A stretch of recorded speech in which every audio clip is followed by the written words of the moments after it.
가장 좋은 그림은 0.236 구간인 75,000원을 지켜주는 게 가장 예쁜 그림이긴 하지만 여기를 지켜주지 못하고 빠진다면 그 아래 주황색으로 그어둔 추세까지 빠질 수 있습니다. 대략적인 가격대는 위아래로 오차범위 1,000원 정도로 잡고 6만원까지 보셔야 해요. 여기까지 빠진다면 저가 매수할 기회를 준 거라고 생각하고 공격적으로 매수 들어가셔야 합니다.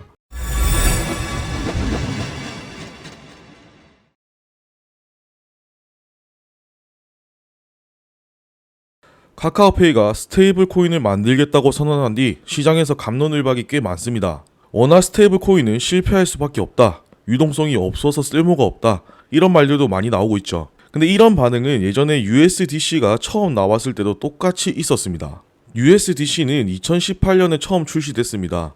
코인베이스와 서클이 공동으로 만들었지만 초반에는 채택률도 낮았고 유동성도 부족했어요. 당시 시장에서 주요 스테이블 코인은 거의 USDT 하나였고 USDC는 딱히 쓸데가 없었던 시절이었습니다. 근데 그 이후 어떤 일이 있었냐면 규제를 준수한다는 이미지, 투명한 중비금 공개, 코인베이스 생태계와의 연동, 이런 부분들이 점점 시장에서 신뢰를 받기 시작했죠. 진짜 터진 건 2020년부터 2021년 디파이 시장이 커지면서부터입니다. 당시 덱스, 디파이 대출 프로토콜, NFT 담보 플랫폼 등 온갖 탈중앙 금융에서 신뢰할 수 있는 스테이블코인 수요가 폭발했죠. USDT는 계속해서 말이 많았고 그 대안으로 USDC가 채택됐습니다. 그러면서 시장 점유율이 점점 올라갔고 지금은 시총 기준 2위 스테이블코인이 됐어요. 지금 카카오페이가 만들려는 스테이블코인도 딱 이 시점에 USDC랑 비슷한 평가를 받고 있습니다. 쓸데없다, 누가 쓰냐, 유동성은 어떻게 확보하냐, 다 틀린 말은 아닙니다. 지금 시점에서는 실제로 유동성이 없으니까요.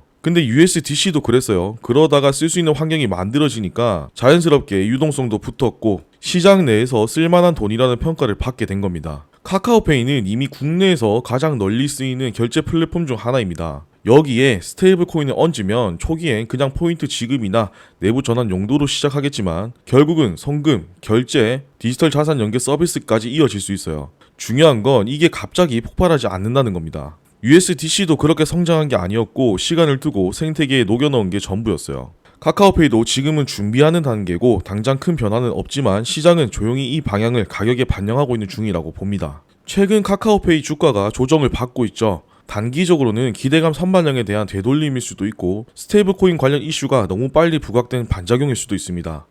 하지만 이 조정이 끝이라고 보기엔 좀 빠르다고 생각합니다. 카카오페이가 실제로 이걸 어떻게 활용하느냐에 따라 2차 상승 동력은 언제든지 만들어질 수 있는 구조예요. USDC도 그랬습니다. 될지 안 될지 모르겠다는 시선 속에서 생태계를 하나씩 만들며 지금까지 올라왔습니다. 지금 카카오페이가 단기간에 이렇게 크게 빠진 건 단순한 조정이라기보다는 정책 불확실성이 구체적으로 터진 상황이라고 보는 게 맞습니다. 이번 하락의 직접적인 계기는 한국은행이 CBDC 2차 테스트를 잠정 중단하겠다고 밝힌 것 때문이죠. 프로젝트 한강이라는 이름으로 추진되던 중앙은행 디지털 화폐 실험의 2단계였고 애초에는 올해 말 테스트가 예정돼 있었는데 관련 법안 논의가 선행되지 않으면 일정을 미루겠다는 입장을 공식화한 겁니다. 이게 시장에 어떤 신호를 읽혔냐면 정부가 실제로 CBDC를 밀어주는 게 맞냐, 스테이블코인 관련 정책은 결국 지연되는 거 아니냐, 이런 식으로 부정적 해석이 붙은 거죠. 결국 카카오페이뿐만 아니라 같은 테마로 묶여 있었던 LG CNS, 미투온, 더즌, 헥토 파이낸셜 같은 종목들도 6%에서 10%대 동반 하락이 나왔습니다. 이건 그냥 기술적 조정이 아니라 정책 기대감 자체에 균열이 생긴 걸로 본 투자자들이 많았다는 뜻이에요. 그런데 이걸 단순히 악재로만 볼 필요는 없습니다.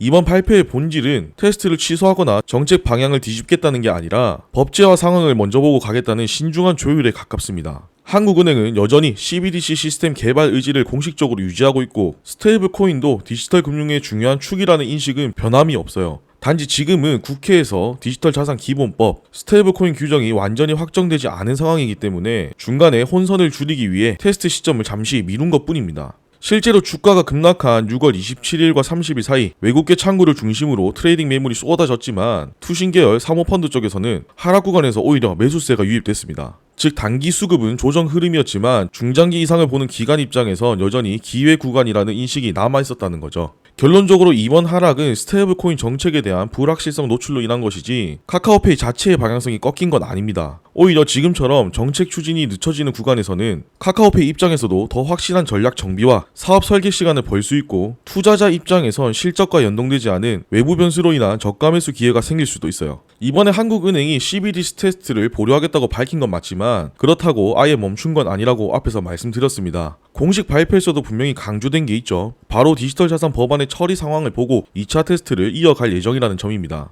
즉 국회에서 논의 중인 디지털 자산 기본법 그리고 이것과 연계된 원화 기반 스테이블코인 가이드라인이 하반기 중에 어느 정도 정리되기만 하면 프로젝트 한강은 언제든지 다시 본 궤도에 오를 수 있다는 이야기입니다. 실제로 7월에서 8월은 국회 정기회의가 재개되는 시기고 올해 안에 주요 법안 처리 일정이 잡혀있는 만큼 하반기 후반 특히 9월 전후가 한 차례 분기점이 될 가능성이 높습니다. 이 달을 중심으로 카카오페이의 스테이블코인 사업 구체안과 금융당국의 입장 변화 그리고 관련된 기간 투자 수급 변화가 한꺼번에 다시 움직일 수 있어요. 그래서 지금 시장이 조정을 받고 있는 이 구간은 기대감이 꺼진 시기이기도 하지만 반대로 본다면 다시 올라갈 타이밍을 선점할 수 있는 구간일 수도 있습니다. 기관들도 이런 타이밍에서 포지션을 정리하지 않고 조용히 비중만 조절하거나 일부 매수에 나서는 이유가 바로 여기에 있는 겁니다. 지금 차트를 보시면 이전에 강하게 저항을 받았던 구간이 바로 여기 75,000원 부근입니다. 지난번 영상에서 제가 이 구간 뚫고 올라가면 10만원까지는 무난히 갈 거라고 설명을 드렸고 0.382에서 0.236 사이에서 한동안 움직일 수 있다고 했었죠. 여기서 어떻게 반등이 나와줄지 그게 관건일 것 같은데 대략 예상해보는 흐름은 크게 삼각수렴 형태로 흘러가지 않을까 싶습니다. 지금 지표를 보시면 RSI 지표도 강세 모멘텀이 끝나고 조정 구간에 들어갔다는 걸 확인할 수 있죠.